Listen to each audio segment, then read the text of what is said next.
Thank you very much for trekking in on this wet weather day and probably having the gameful event of trying to get into the building. Yeah? Yep, okay, cool. It's been happening for about a week. I'm not really sure why that area is closed off, but it's all good. What I'll do first is if anybody wants a coffee and wants to give me some money, I will go down and get you a coffee. So just come up and put your name down and give me the cash and I'll go down and bring it back up. So a little bit about the G Lab. We are the Games and Experimental Entertainment Lab. We are located on level 4 of this building and we are housed in the School of Media and Communications through RMIT. We're a PhD research lab, so we have about 12 PhD students both here in Melbourne and also in Germany that are studying various things from mobility to narration to education. So we're very broad in terms of the kind of gaming that we do. So if you want to have a bit more of a look about GLab, have a look on our websites, glab.rmit.edu.au. Our Twitter handle is @glab, and we also have a Facebook account. So go there. And bit of housekeeping, don't fall over. It's a bit slippery out there. Toilets are just located next to the elevators, so you just go to the left and there's 2 there, and there's also filtered water there as well. The process of today is that I'm just going to give you the intro, then I'm going to go downstairs and get the coffee. Lauren's going to take over, she'll talk for about 40-45 minutes, then we'll have a quick Q&A, then we'll have a short break where you can go downstairs and refresh yourselves, and then we'll be breaking up the desks so that we'll form groups, and then at the very end we'll have another Q&A. So hopefully that all works for you.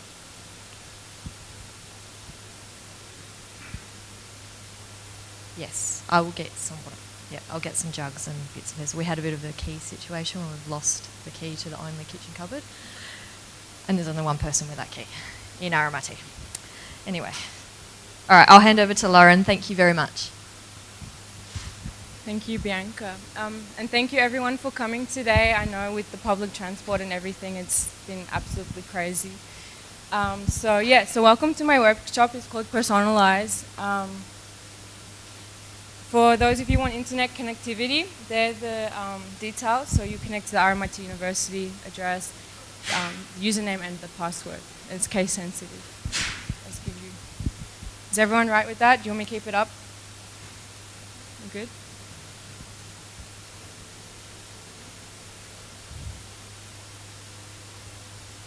Everyone's good? All right. Okay, so welcome. Just a few housekeeping things. We're going to be photographing and video recording this event, so just so you're aware of that. If you're going to be using social networking services, they're the hashtags to use just so we can keep track of it, and if you want to have sort of some feedback or anything, we can get in contact with you. And firstly, what this workshop's not going to be about, there are a lot of things in game design, in gamification that look at, violence in video games and how it's, games are creating sort of different attitudes in society. We're not going to cover those today. You're more than welcome to come up and talk to me afterwards about these topics, but it's something that we're not going to discuss here. So yeah, we're not going to do that today. Briefly, who am I? As Bianca said, I'm a doctoral researcher in the Games and Experimental Laboratory in the G Lab, and part of this today is part of my PhD. Before that, I was a graphic designer. I used to supervise trainees. I used to work in user experiences, and this is sort of how I ended up doing game design and game interactivity. So what is gamification? To start off with, does anyone here play games or have had some sort of interaction with something that makes you involved in a gameful experience? Anyone? All right, so I think just to start this off, we're each going to go around the table. I just want you to say your first name and some sort of experience that you have had with a game or a gamified situation. Let's start with you.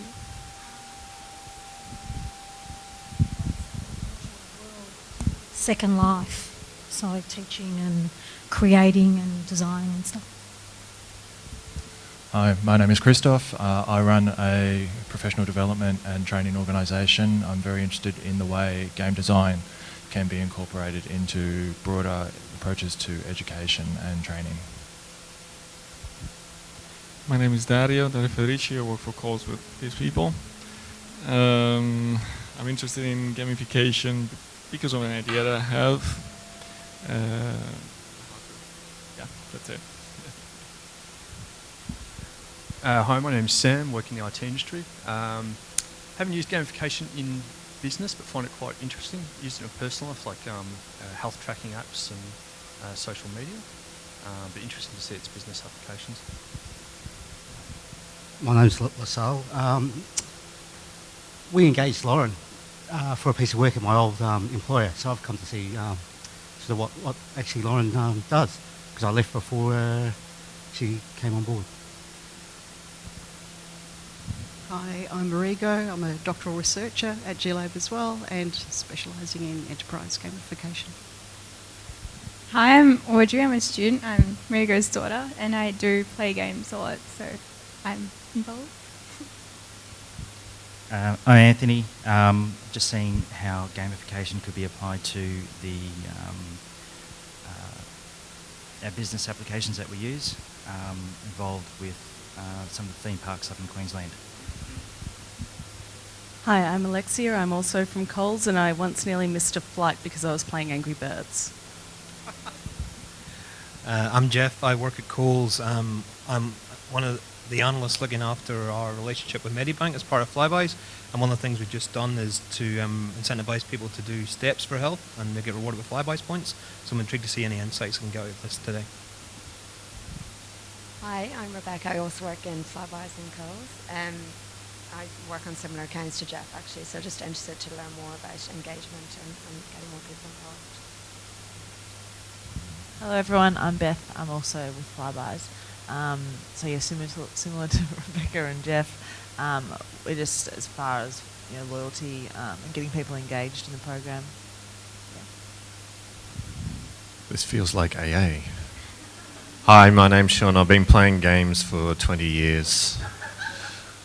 Yeah, I'm part of GLab. I look at games in education, currently finishing off a thesis which is about Minecraft in schools. Hi, my name is Marie, and as you see, I'm also from Flybuys and working on targeted marketing, so very interesting to move people to do something. Hi, I'm Mes. I'm a visiting PhD student at the Exertion Games Lab, also just downstairs, and I'm doing a PhD on designing interactive sports training games, so try to make sport exercises more interesting by incorporating games. My name is Sven. I am researcher also here at GLab. I'm researching the user experience of autonomous cars, and I'm look how games or gamification can inform the user experience of such cars of the future. I am Rafael Moya, PhD candidate in SILE and no experience with games. This workshop's for you then. So word gamification, you've all described experiences that you have, and not necessarily explicitly a game, but these things, they incorporate different game elements and different game mechanics, and these are things that I'll discuss later on. So really, the reason for gamification is because reality is it's the worst game ever. I mean, we don't like doing things. We don't like doing chores. Some of us, we don't even like, going and exercising just to be healthy. And the way that gamification approaches this is that it tries to come up with ways to keep us motivated, to get us engaged in things that we really don't like. So, for instance, a perfect example of this is shopping. I knew Flybuys guys were going to be here, so this is perfect.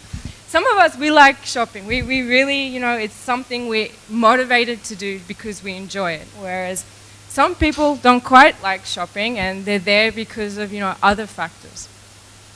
And what gamification tries to do is it tries to achieve this. It tries to get everybody engaged, everybody happy, and everybody sort of interested in doing an activity. And Flybuys. Flybuys is a really good way of doing this because it uses points as a way to sort of help or guide people to buy certain things or certain brands over others. And the same thing, gamification is also evident in schooling, and while we might not necessarily think that things like gold stars or even grades are a game, they still use the same sort of principles that gamification uses.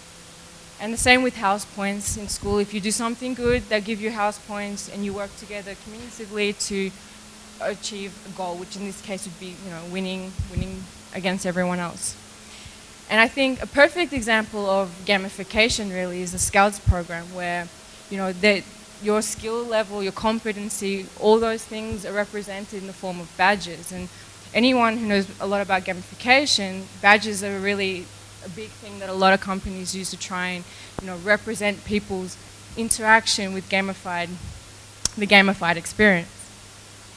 So when you have all these kinds of people using gamified applications, they're from various backgrounds, various demographics, various cultures, and a lot of them have different personalities. And personality types, you can think of them as like the Little Miss or the Mr. Men, where, there's various different types of people. You have Mr. Happy, you have Little Miss Sunshine. And for a long time, personality traits have evolved. Like since the time of, Hippocrates and, the four humors, personality was originally conceived as the balance of four different bodily fluids. And if there was an offset in one of them, then it altered your, how you reacted to certain things. And, back then they believed that, blood and bile, black, yellow bile and phlegm, that these were the four things that made us who we were. And over time, different cultures have looked at the same thing. So in Chinese medicine, you have, the 4 or 5 elements, and they, combinations of them sort of define who we are. And then over time, this got more refined, and there wasn't just personality types, they had personality traits. So you have things that are descriptors that describe the different types of personality that someone would have. So you might be an introverted person, but you may also be very passive, or maybe not so passive, or, things like that. And one of the biggest, or the most common personality types is the Big Five. And this is, they have many variations, but they predominantly exist of extroversion, openness, agreeableness, neuroticism, and conscientiousness. And these have been studied in games, and there's been some correlations between the experiences that some people engage with and the types of personality that they have. For instance, I suppose this is, an obvious thing, but people who are very extroverted tend to sort of lean towards more games that have their ability to express themselves, like first-person shooters or things that have sort of leaderboards, some sort of, dominance over other players. And to understand this, game academics have come up with what's known as player types. And player types, they try to dichotomize, they try to separate the difference between players and normal people, right? Between everyday users and those who engage in games or gamified experiences. And one of the most famous ones is by a man named Richard Bartle, and he came up with 4 player types. So you have your killers, your socializers, your explorers, and your achievers. And like, say an extroverted or a neurotic personality type, say killers are very much like that. They're very driven by an experience to prove themselves against other people. They're very, driven to be better than other people. And the same thing, you look at achievers, they're very self-driven too, but it's not so much about how they're better than others as what they're better than themselves, and so forth. And again, this has also been looked at by another game scholar, Tracy Fullerton, who's also looked at, and she's come up with similar, a little bit more player types, but they basically, describe the same sort of thing. They're trying to understand what kinds of people engage and how do they engage in game or gamified experiences. Now, when you try to understand why people engage in game or gamified experiences, you have to look at why are they doing it in the first place. What is driving them? What is their motivation to engage in that experience at all, if they're going to? And predominantly, there's 2 types of motivation. There's intrinsic motivation, which is our internal desire to do something we're so passionate about, something that, we really want to do it because we enjoy it, because we want to engage with it. And then there's extrinsic motivation. And there's, it's driven by external rewards, by things that are outside of, our internal desire to do something. And gamification does this in a sense where it creates that kind of, mentality is like, I want all the badges, I want to be able to collect all these things, to show off, to have, you know, this accumulation of items, to sort of set myself, you know, either for myself because I want to feel a sense of progress, or to compete against other people. And this has negative effects. If you incorporate too many, you know, unnecessary rewards, what can happen is that it increases the intrinsic motivation. It keeps people engaged, but it's only very short term. And what it tends to do is it offsets the intrinsic motivation, so our natural desire to do something. And this can be bad because if you're already motivated internally, like intrinsically to do something, and you apply elements to that, you can actually decrease that intrinsic motivation. You can destroy their wanting to do it in the first place. And so this is where my PhD comes into it, and it's examining these three areas. It's looking at, you know, we like to categorize things, like how can we better understand the user in both a game or gamified context, and how can we relate this back to our desires to do something and to our motivations and to game design. So how are we going to design these game-like systems? So my argument really is, you know, we have this dichotomy, we have these player types, we have these, you know, these personality types, and they're trying to synthesize our behaviors, they're trying to synthesize our motivations. But my argument is really, you know, personality, or whether it's a player, we're the same people. We're driven by the same things, and while we might, you know, perhaps if we're a passive person, we might choose a more dominant role or a dominant character in a game, we still exhibit traits, and our motivations don't change because of that. So my project, Perfect ID, is looking at that. So what is that relationship between the motivation of somebody and how we can sort of better facilitate that intrinsic motivation? And how can we use game design elements that align with that and reflect our personality so that we can design engaging and meaningful interaction? So it's more personalized, it's more personal to that person. And yeah, so basically it's, you know, how game elements and mechanics, and I'll discuss that in a second, can be used to you know, encourage intrinsic motivation. So when I talk about elements, I talk about the points, the badges, the achievements. They're the what you get for doing something, what you get from performing a particular action. And when I talk about action, I talk about the mechanic, the how. How do you get that element? Is it by shooting something? Do you get a point for pushing a box? Do you get a badge for arranging something? You know, these are the actions, these are the mechanics that result in getting an element. And when it, you know, for an example, you know, running around a lap in a park is the mechanic. So, you know, you look at applications like the Nike Plus and that, they focus on that mechanic, and then they reward users, you know, through points, through giving them an element for completing that task. So we're at the point now where we have a bit of a timeout. That's basically the overview of what we're going to sort of really look at, which is in the next part of this workshop. So if a bit quicker than I thought it was going to be, we have a 5 to 10 minute break. Come back, and then we're going to actually design our own gamified experience with resources.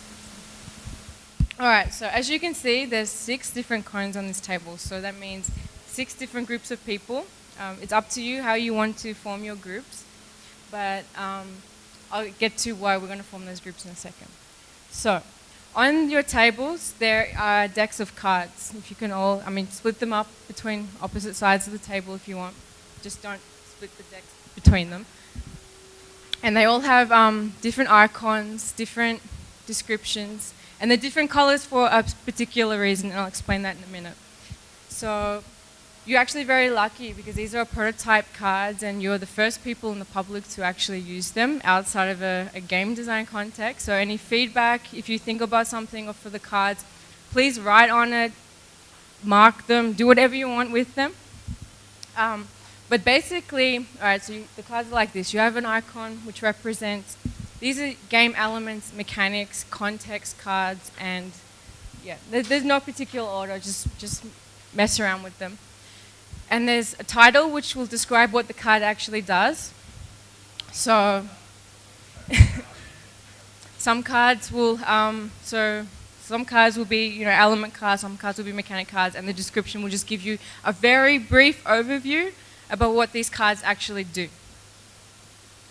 All right, so there's a bit of everything, so you can sort of familiarize yourself with them now if you want, because we're going to break off into groups later and start working with them.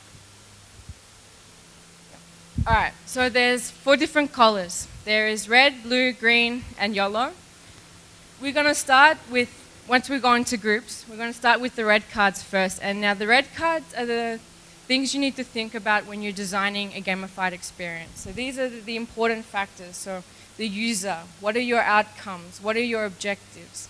What's the aim of your gamified experience? Is it to encourage someone to become more healthier? Is it to encourage someone to become more engaged with a product or something like that? And then there's 2 motivation cards, the intrinsic, extrinsic motivation. And you can sort of, when you come back later to these, think about, is your approach extrinsic? Are you putting elements to drive that motivation? Or is it intrinsic? Are you actually thinking about what kinds of things that your user is going to do? No. The next one is the green one. So these are your context cards. Now, there is probably more context that are not listed there, and if you think of one, just flip a card over and write on it.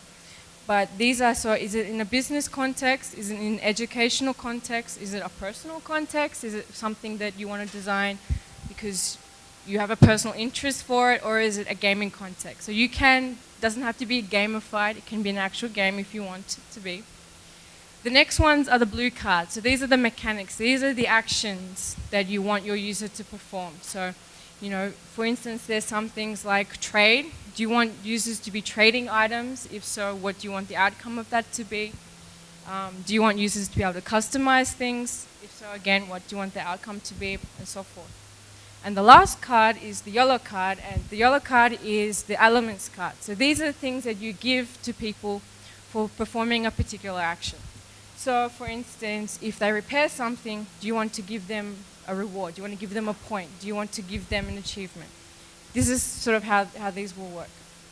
So, again, you can think about whichever context you want. It doesn't have to be education, business, doesn't have to be both. It could be a mixture of them if you want it.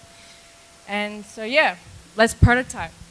Real people, Chinese people with native speakers in Australia. What they do, this is how it works. They're doing it perfectly.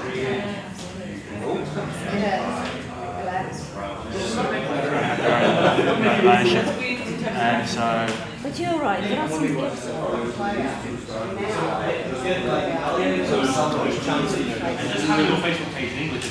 Of course, this was an example. But that's what I mean. Oh yeah, okay. Pretty much. So this is if you're going tutoring and if you're going gamification, Literally 10 days from now to China. You don't shave long. Just it's me.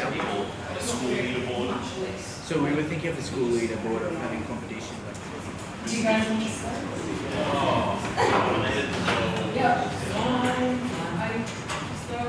I have the microphone, one of these. Hello. I don't have anything snazzy to hold up because we've got notes, but we created it's more like a program as opposed to a game. The aim is to be educational, and the user group that we're aiming at is 11 to 15-year-old high school children in Australia and China. So the aim is to get people learning a second language. In the case of people here, that would be Mandarin or possibly Cantonese, depending on which region you're in. And for people in China, giving them the opportunity to practice their English and specifically try to improve on things like pronunciation and grammar.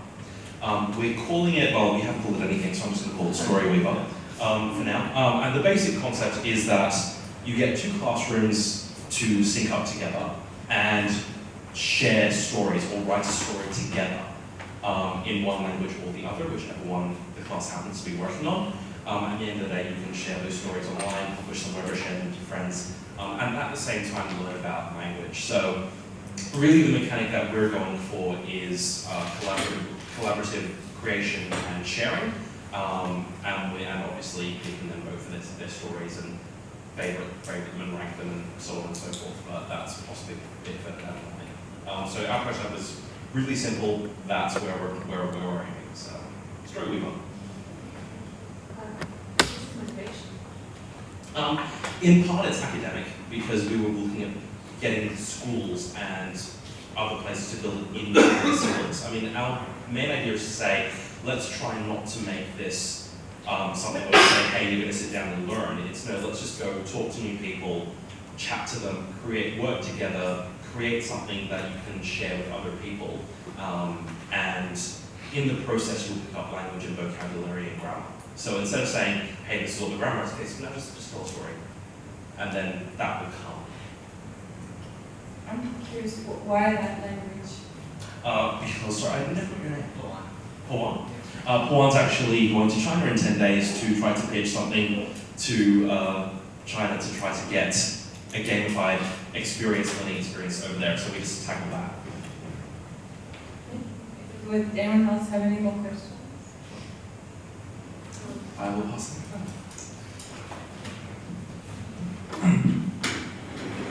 Okay, hi everyone. So we took a while to figure out exactly what we would go for. We tried a few different options, but we went for one inspired by this morning storms. We sort of realised that everyone's been on a bit of an adventure already today. So we had a really simple aim, which was getting from point A to B, getting to your destination. And we took a few different approaches, and what came out of that was this particular game works just as well in a real-world environment as it does in a virtual environment. It could be Grand Theft Auto, could be a game I remember from my youth, Crazy Taxi, which is where basically a crazy taxi driver, you can drive off roofs, you can go wherever you want, you've got to take your fare from one point to the next, and you're trying to clock up as much money as you go.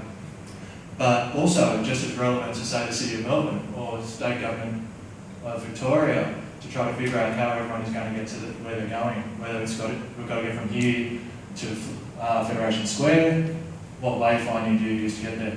So we didn't intend it to be as structured as it was, but it actually came together really organically, where we've got the main narrative down one side, and then we've got two streams of gameplay. And it's actually, I don't know, I'm really curious to see with fresh eyes. If anyone wants to have a look at that and see if the logic holds. If you've got any questions, come ask us, because that would be an interesting challenge to introduce this structure to someone who understands the overarching theory but doesn't quite understand how the pieces fit together. But it was a very enjoyable experience.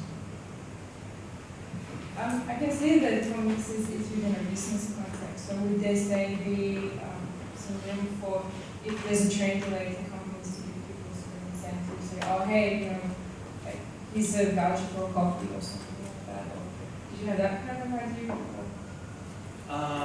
No. Yeah, I think so. We talked about the motivations of each user. Originally, we worked on the premise that the person's goal is to get to their destination quickest. And then we started to think about the intrinsic and extrinsic factor, and we sort of thought, well, maybe if you were to direct something like using the hypothetical of getting from here to Federation Square, the direct path would be Swanston Street. But if Swanston Street is cut off, you might take Elizabeth Street or Russell, or go through Melbourne Central. And we started to think that, well, the benefit of going through Melbourne Central is you pass by all those shops. So all of a sudden, the goal of getting to the destination is augmented with maybe some sales incentives, stopping in for a coffee, all these sorts of more intrinsic experiences that can be embedded into the game. So yeah, definitely different motivations actually starting to come into play. Really like, you know, Grand Theft Auto is the perfect example. You basically go where you want to, and you go on whatever quest suits you. So you get a side quest pop on your app going, buy 10 coffees and deliver them to address A's. Could do. Yeah. Thank you. Any questions? Yeah.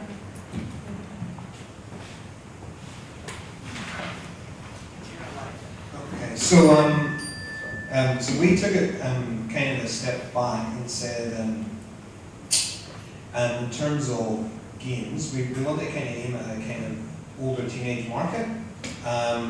So you have say 17, 18-year-old child stroke teenager who are setting out on that kind of life journey. So the idea behind the game is to say, okay, let's have a life journey game in that kind of age group, without the kind of moralising, judgmental kind of behaviour that happens with that. So essentially, you can choose different paths based on a kind of SimCity type idea, whereby you do have a kind of life that you want to lead at that point in time, or a life you might want to lead in terms of your decision making. But you could have rewards or consequences, even if they're kind of judgmental things that people might refuse. So, for example, if you decided to do drugs, for example, you might have the hedonist pleasure of doing drugs, as well as the kind of consequences of being caught or the side effects or whatever. So both those kind of things can happen. Chance and random, and obviously weigh it in terms of what's more likely to happen. But the idea is to say, okay, you can kind of almost live this game in whatever ways you see it. So there's kind of intrinsic, and the idea we came on that idea was because of the intrinsic self-motivation side of things, that there's not a lot of self-motivation in that age group. It's more a kind of trying to, their intrinsic motivations are more basic, for want of a better phrase.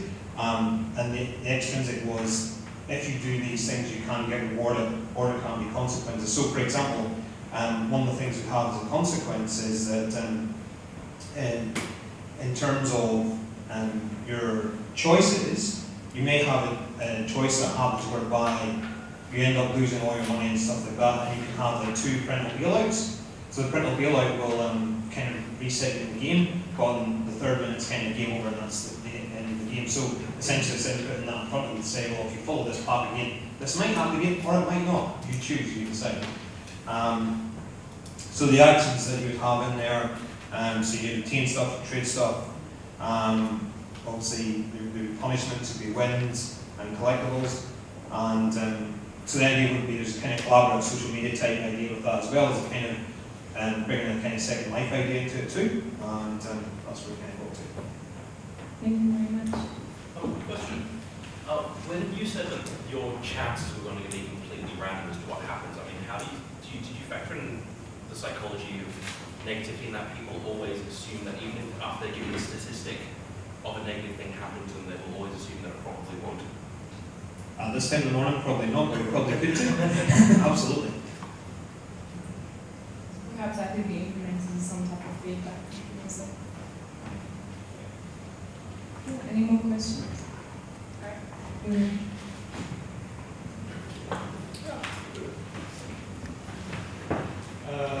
Our game basically was around a typical product that I have to build only. Can I say? I think so. It's basically V-Power. And one of the main problems that we try to give to V-Power customers points, and not all the V-Power customers are kind of sensitive to points. So we have basically profiled this type of customer that is a kind of a wannabe customer. So the customer there is showing particular behavior that to me means they like the power, they like the status of the power, but they don't completely can afford it. So we have basically built, again, it is very similar to what we normally do in the end, but with a different outcome. It's basically not giving them points, but something is more appealing to them, like something around prestige, it's really interesting. So would you say that there's like a status kind of hierarchy type thing where? Yeah. What we normally do with these people, we basically treat them like everyone else. The fact is that they're not actually looking for the same things that the other people are looking for. If you spend lots of money in the end to buy something that you burn in your car, and it's kind of valuable for you, and the value that you get out of it is status, prestige, or you don't need to show it to the people. You don't need to show it to people around you, because the people around you don't know what you put in your pen. It's something just for yourself. It's related to a particular, this is basically related to your mental status. It's related to a particular psychology.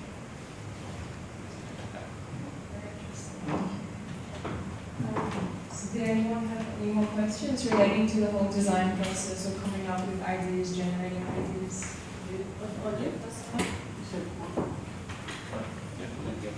Yeah. Of the 4 different facets that you have with the different coloured cards, which is more important to get right? Because we spend a lot of time trying to understand the persona, right? So who we're building the game for against the rest of it, and then what motivates and drives it. In your mind, is there any area that you should be focusing more or less time on, or are they equally? I think when you want to start with a gamified approach, definitely the red and the green cards are very important to start with, because designing in an educational context as opposed to a business context, you could still approach it the same way, but the environment might also have limitations on how a user will experience that intervention. But I think you really need to understand the user and the way that they're motivated, the way that, so what will drive it. And obviously it's hard to really pinpoint that when you have hundreds of thousands, millions of people, who could be potentially your customers. But if you're able to, you want the longevity of your approach to last, then these are things that you really have to consider first and really, figure it out and really have that detail and say, well, is this going to work within that context I'm putting it in?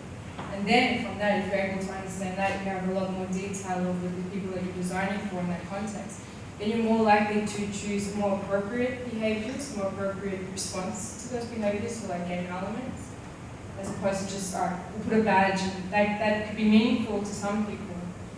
Say, in an educational context where, it's very easy for them to display something like that. But at the same time, you put it into a business context, it might not be so meaningful to that situation, where, points are something that they could, use in another context if you're doing it within a company. Do you see what I'm coming at? Like, it all comes down to that and how they all work together.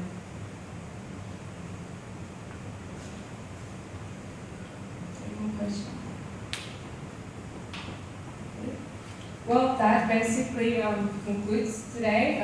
Thank you all very much for coming, and I hope you enjoyed yourselves, or at least you learned something that you can sort of take back and apply to your own work. And if there's any questions or anything, feel free to come up to me afterwards or email me my details. And yeah, presentation is finished. Thank you.